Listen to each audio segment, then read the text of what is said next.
मैंने अपनी लाइफ में बड़े इंटेलिजेंट लोग देखे हैं, बड़े स्मार्ट लोग देखे हैं। अपनी सराउंडिंग्स के अंदर बहुत सारे आउटस्टैंडिंग इंडिविजुअल्स के साथ मैंने काम किया है। लेकिन एक चीज़ जो मैंने ऑब्जर्व की है, despite the fact that they are amazing and they are highly intelligent, वो अपनी लाइफ में इतना ऊपर नहीं गए जितना उनको जाना चाहिए था, जितना उनके अंदर पोटेंशियल था। और मैंने गौर करने की कोशिश की कि यार ऐसा क्यों होता है कि सम टाइम्स एक नॉर्मल सा इंडिविजुअल, एक नॉर्मल सा बंदा ज़िंदगी में बहुत आगे चला जाता है और एक बड़ा ज़बरदस्त हाईली क्वालिफाइड बंदा और हाईली इंटेलिजेंट बंदा एक नॉर्मल लेवल पे पहुंचता है। ऐसा क्यों होता है?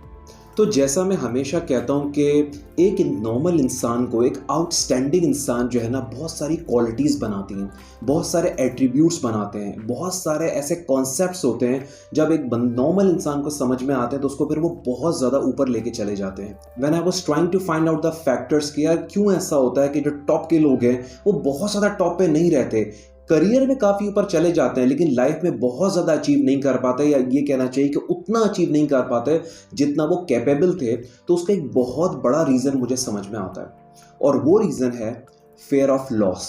उनको एक फेयर होता है कि यार हमसे ये लूज़ ना हो जाए। सबसे ज़्यादा फेयर इंसान को दो चीज़ों के लूज़ होने का होता है, एक होता है पैसा और एक होता है सोशल स्टेटस। पैसा ऑब्वियसली ये होता है कि यार इतनी मेहनत से कमाते हैं, ये ना हो कि हम कोई नया वेंचर स्टार्ट करें या कुछ और स्टार्ट करें और जो है पैसा ना हमारा डूब जाए। और सेकंडली ये होता है कि सोशल स्टेटस, कि उनको ये लगता है कि जैसे इनका सोशल स्टेटस थोड़ा सा भी आगे पीछे होगा उनकी बेइज्जती होगी, ऑब्वियसली लोग उनसे डिटैच हो जाएंगे। और ऑब्वियसली थोड़ा बहुत ऐसा होता भी है, लेकिन ये एक बहुत बड़ा फैक्टर है जो उनको पीछे रखता है कि वो अपनी ज़िंदगी में कोई बड़ा काम नहीं कर पाते या ज़िंदगी में कोई बड़ा लाइफ चेंजिंग वेंचर नहीं कर पाते, डिस्पाइट द फैक्ट कि वो बड़े कैपेबल और बड़े इंटेलिजेंट होते हैं। And on the other hand जो नॉर्मल इंसान होता है वो क्या करता है, वो इतना इंटेलिजेंट नहीं है, इतना स्मार्ट नहीं है, इतना वेल एजुकेटेड नहीं है, लेकिन वो करता क्या है कि वो ज़िंदगी में रिस्क लेता है, इनिशिएटिव लेता है। उसको भी लॉस होने का डर होता है, उसको भी ये होता है कि यार अगर ये लॉस हो गया तो क्या हो गया, पैसे लॉस हो गए, सोशल स्टेटस अगर चला गया, मेरी गाड़ी चली गई, मेरी चीज़ें चली गई तो क्या होगा। लेकिन क्या करता है, वो अल्लाह पे भरोसा रख के और अल्लाह ने जो उसको पोटेंशियल दिया है उसके ऊपर रखते हुए वो हिम्मत के साथ आगे बढ़ता है, स्टेप्स लेता है, लॉसेस बेयर करता है और चीज़ों में आगे बढ़ता चला जाता है।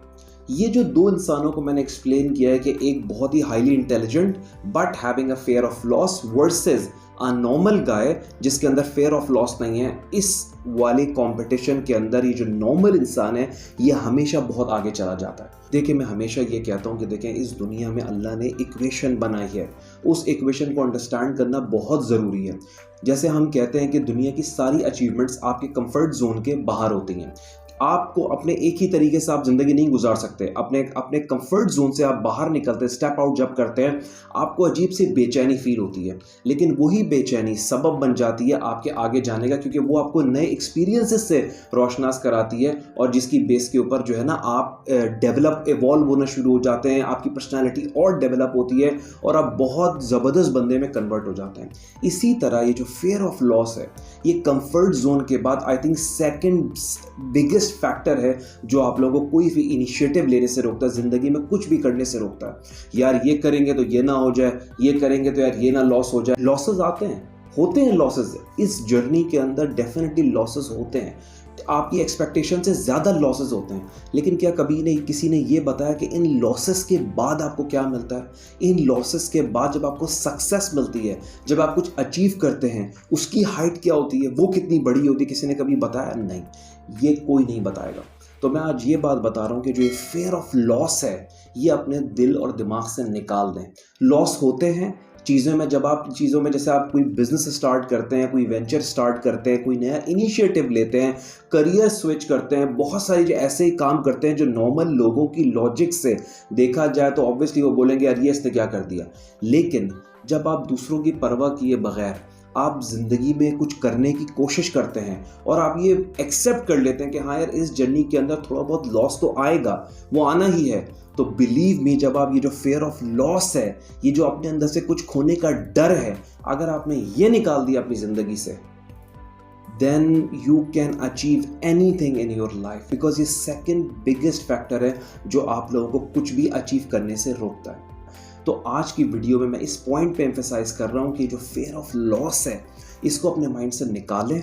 हाँ, वक्ती तौर पे आपको हिट्स पड़ेंगी, वक्ती तौर पे आप नीचे जाएंगे, आपके दोस्त आपसे अलग होंगे, डिटैचमेंट्स होंगी, तकलीफ आएगी, प्रॉब्लम्स आएगी, लेकिन अगर आपका विजन क्लियर है, अगर आपका टारगेट क्लियर है, अगर आपका ऑब्जेक्टिव क्लियर है, अगर आपको पता है कि आप किस डायरेक्शन में जा रहे हैं, तो ये सारी चीज़ें आप एब्जॉर्ब करते चले जाएंगे और कुछ ही अरसे के बाद आप एक बहुत ही आउटस्टैंडिंग इंडिविजुअल में कन्वर्ट हो जाएंगे। So remove this fear of loss from your mind. जो भी लोग आपको ये कहते हैं कि यार ये क्या कर रहे हो, ये नहीं होगा, and this and that, stay away from those people. भी आपके गोल्स एंड ऑब्जेक्टिव्स आप उनसे शेयर मत करें। आप बिल्कुल साइड में होके, सिंगल माइंडेडली होके, एक लेजर लाइक फोकस के साथ उसके ऊपर काम करें। थोड़े बहुत लॉसेस या कुछ ज़्यादा लॉसेस भी आ रहे हैं, it's a part of that process. वो एक आएंगे, उसको आप बर्दाश्त करें। जब आप वो बर्दाश्त करते चले जाएंगे तो बिलीव मी, कुछ ही अरसे के बाद आप देखेंगे वो तमाम लॉसेस जो है ना वो गुजर जाएंगे और उसके बाद आप बहुत ज़्यादा सक्सेसफुल होंगे। So thank you so much for watching. This is Nabeel Ahsan. Please do subscribe my channel and keep watching my videos. Thank you so much.